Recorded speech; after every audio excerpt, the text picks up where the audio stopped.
Hi everyone, my name is Emily Jodry. I'm the director of my short film called Breathe. It's an LGBTQ coming out story about Bunny Black coming out to her best friend Peggy that she's bisexual.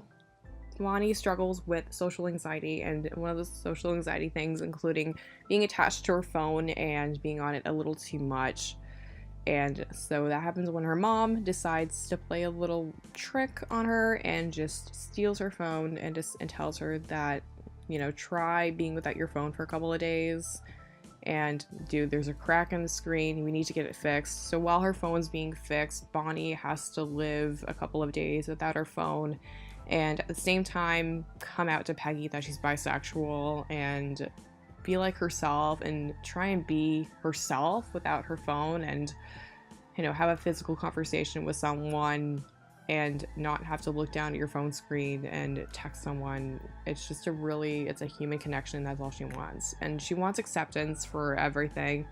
She doesn't want to start a relationship with Peggy. She just wants an accepting relationship. She wants to be accepted for who she is. And I'm so honored that I wrote the story for this and decided to do a coming out story. This topic means a lot to me as being a bisexual woman, and this is something that I really do care about. And this is kind of a riff on my coming out story, on how the hell I decided to do this. And coming out is probably one of the most scariest things ever, and this is coming from someone who has never came out before. I came out a year ago, and it is one of the most, it's not a horrifying experience. It makes your heart race about 1,000,000 beats per second. And you don't know in the end if, yes, you're going to be accepted or you're not going to be accepted by your peers or even your family members. And, I have some family stuff that goes on with my coming out story. I'll go into that a little bit more in this podcast, but I wanted to do a podcast about the coming out process for me. And why did I write Breathe? Of all things to talk about and for all things to create in a short film, why Breathe? Why this story? Why did I write the story? We're talking about my characters and basically everything pre-production wise, like I said before, my characters, the story writing, and the day before, which I can tell you this, I'm not going to spoil my podcast for anyone, but the day before was one of the most tense days of my life. It was scrambling around my house to figure out everything, to find everything, kind of gather up everything into a bag. And at the same time, I have classes. So I currently go to film school. I currently am at college in advanced filmmaking. So it is crazy balancing school and same time balancing filming filming Breathe, and at the same time balancing some of the personal stuff I was going through before we started filming for the next couple of days. So yeah, if you are interested in hearing my coming out, the story of how Breathe came to be, why did I choose this, and the story means a lot to me, and it's an awesome story to talk about. I love talking about Breathe. It's oh, I made my first short film. That's something I'm really proud about. So if you are listening to this on my blog, perfect. If you are not listening to this on my blog, I do have a link. There will be somewhere. I don't know where this is being posted, but there will be a link somewhere. And thank you so much for listening to this podcast, and I'll get right into it.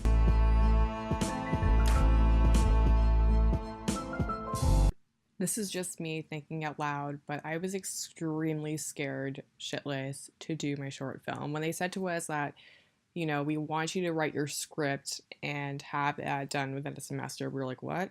I've never, I have broadcasting experience. I know how to script stuff, but completely different scripting.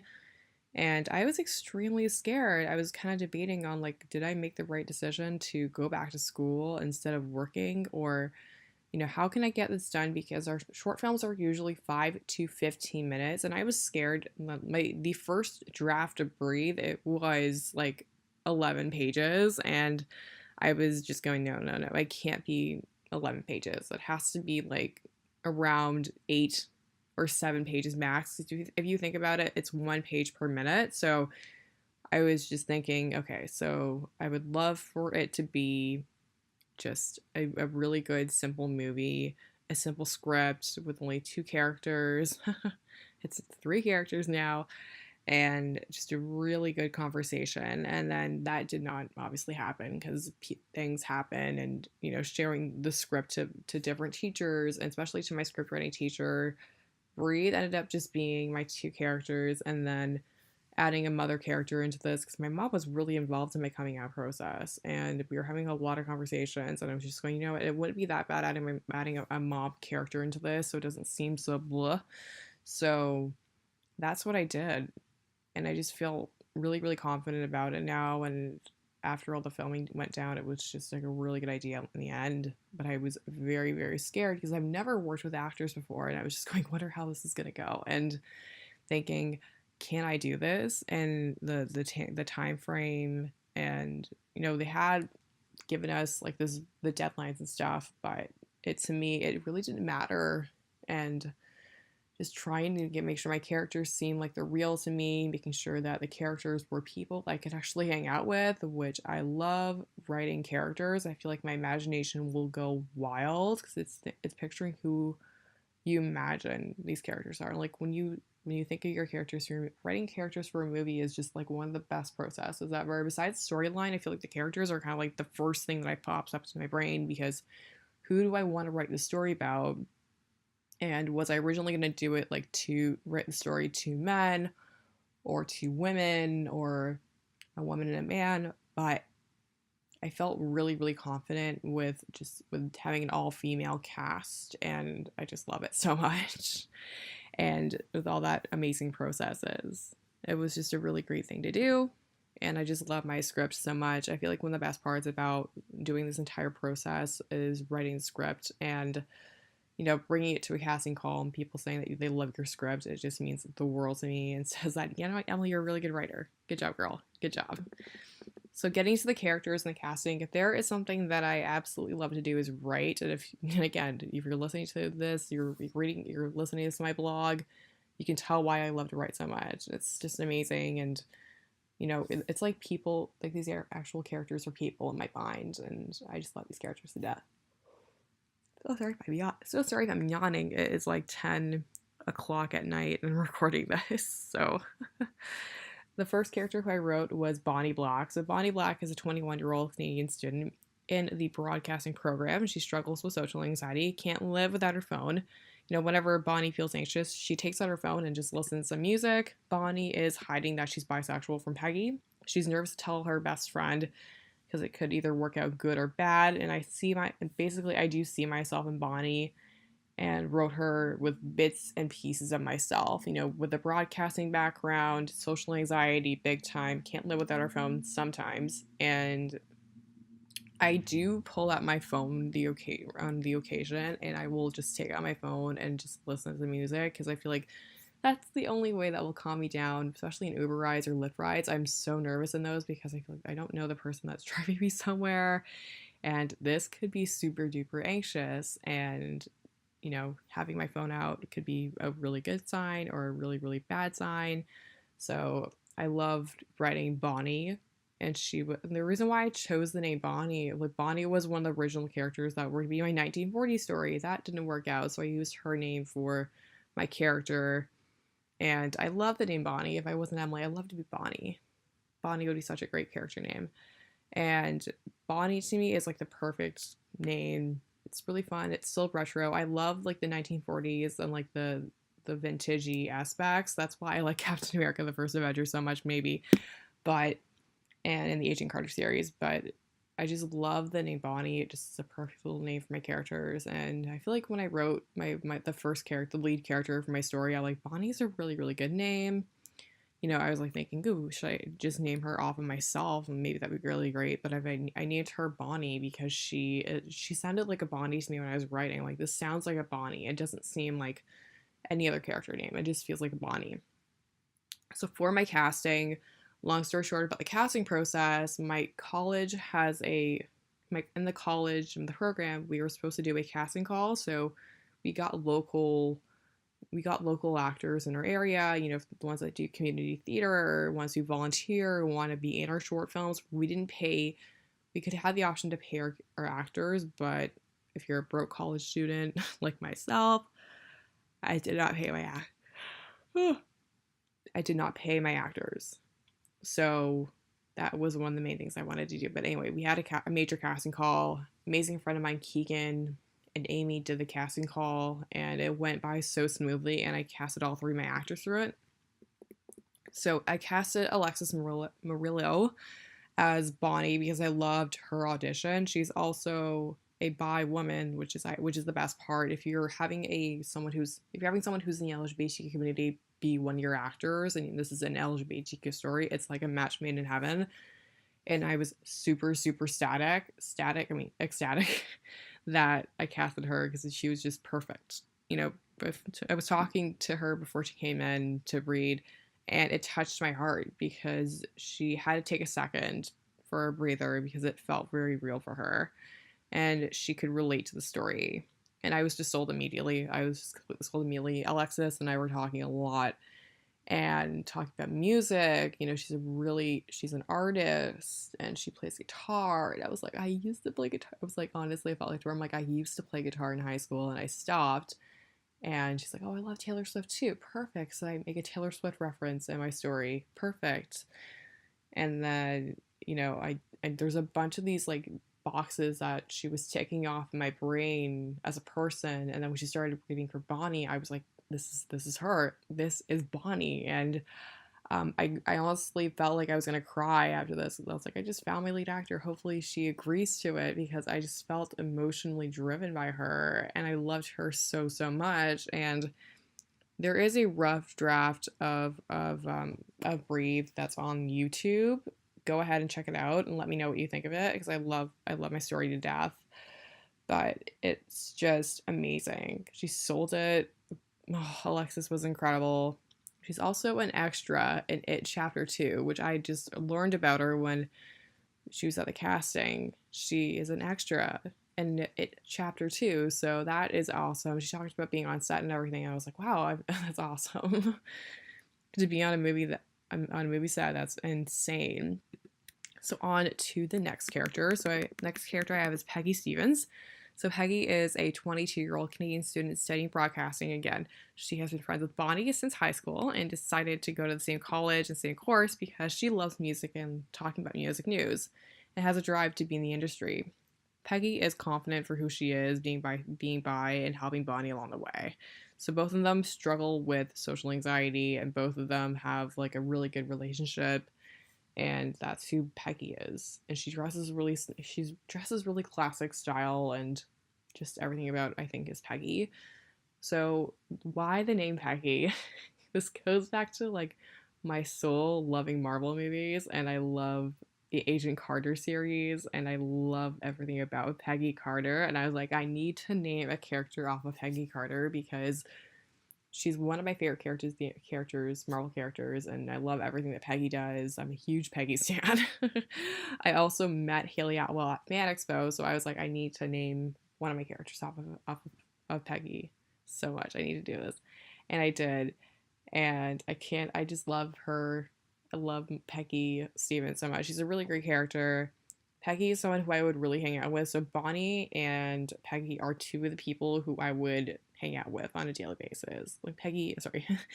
Peggy and Bonnie are two people I would personally hang out with. Peggy literally has some of my favorite things ever because she loves talking about music news and has a drive to be in the industry before being in filmmaking. I had an urge to be in the radio industry and being a radio broadcaster, but the radio industry is just so crazy difficult to get into, and I tried but did not succeed. But it's just all about finding what makes you happy and finding your passion. And Peggy literally has a lot of my isms, and she is just for confident who she is, being bi. So that's me now. And helping her along the way discover who she is. And Peggy is someone who's a really extravagant person, and I think she's awesome for that. So I casted Samantha Hubbs for Peggy because she liked my script and liked how Peggy was.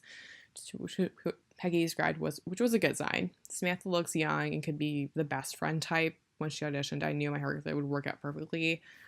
I knew Samantha would be the perfect Peggy because she just looked really good. You know, her acting was great. She went to the Toronto Film Academy, which is just a very high class. I think in like it's just a very high class, place to be. And everyone, when you think of Toronto Film School or Toronto Film Academy, it's like, oh, hello, like you have experience. But having her be Peggy was a really great choice because I had someone who is like a woman of color be my lead role, and having someone who is a little plus size who just looks like a normal person be the best friend type, which was perfect. And I was really, really, really, really happy with by the way that their chemistry turned out. And like before like we started filming, I had FaceTime with everyone. Everyone's like, okay, great, we have any questions? And then, you know, when we were filming, Samantha was trying to calm me down. My anxiety was driving me through the roof, and Samantha was calming me down. She's like, no, you got this, blah, blah, blah, blah.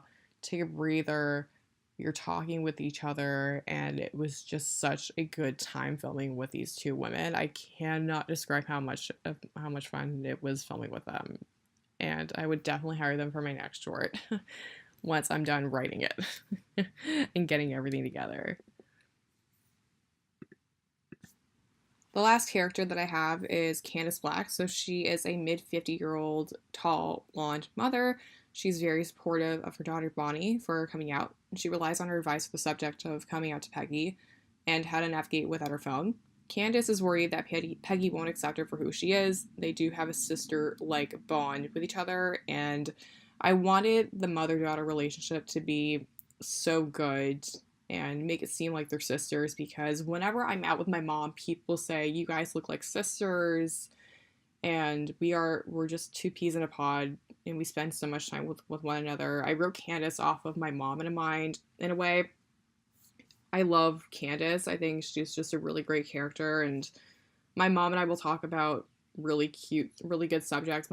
I just recently got my mom into Marvel, so we've been talking about Marvel nonstop with the release of Endgame. We've been talking about Endgame, about how it was such a good movie, and we both loved it so much. And then, talking about music news and really random news and texting each other about really random stuff and everything. It was just a really great character, and I wouldn't expect, I wouldn't, well, I didn't dream about making a third character for Breathe. I just wanted it to be Bonnie and Peggy, but, there's a lot of changes that happened in my script, and having another character was something I was really nervous about, but everything worked out really great in the end.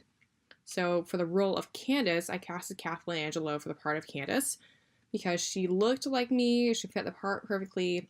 Fun fact, she was the only person who came into the casting call and auditioned for Candace, and I'm just so glad that I casted her because the first person that walked in to play Candace that day, she was perfect.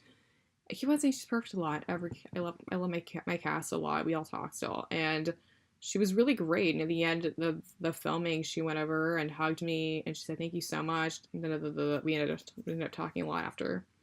She was just such a great actress to work for, and she did local community theater. And she was talking about her background, and I was like, I immediately wanted to have her because I felt a bond with her. With all my cast members, I felt like a really great bond with them. Like I can have a coffee with them and just have a great time. So that is why I casted that's why I casted Kathlyn. And I wanted to make sure before any time that we were going to be starting to film, I do have 3 cats at home, and Gus, who is my really big Maine Coon, was in Breathe, and he was lovable. It was hard getting him into scenes, but I was making sure that no one had an allergy to cats, because that would just suck if you had an allergy to cats and during the filming. So definitely with that part. It is now time to talk location. So I was extremely lucky to have my locations, one of them being my house. My parents were going on vacation, and I had the entire place to myself, which was awesome. So the entire week of March 15th to the 23rd, I had to myself. So I got to film, March 17th to the 23rd. So I had that from that point on to film Breathe, and I got it done in 3 days, I got it done in 2 days, which is great. Originally I had a week of filming because I didn't want to overtire anyone, but if I wanted to get this all done by a certain amount of time, then doing it in that time frame would have worked out. Luckily, I have a really good bunch of friends to help me throughout this entire process.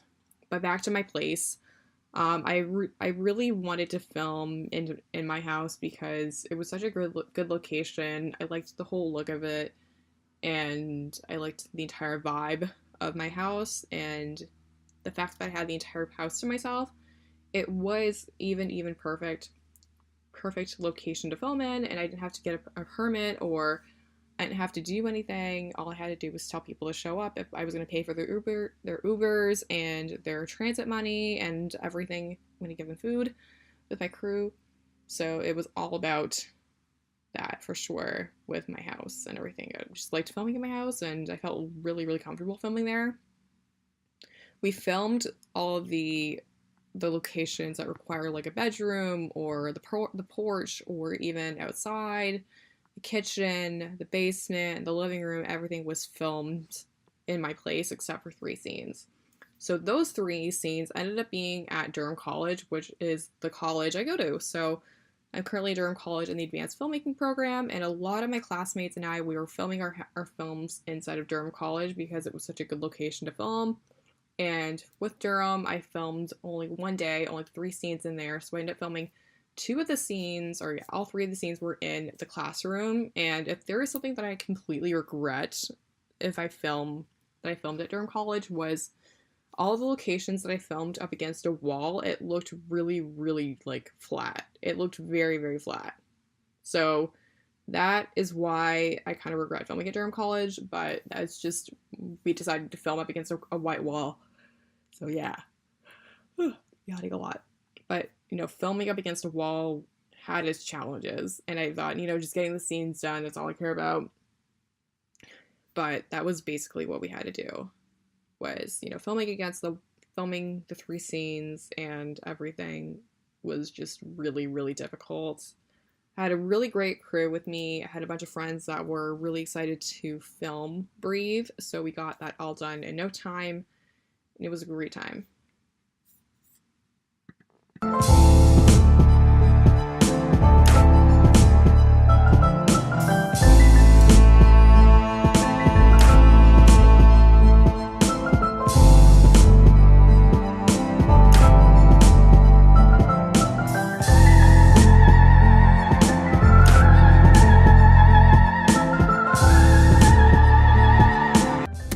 Thank you so much for listening in to the Breathe Making It podcast. This is going to be one of, I believe, 4.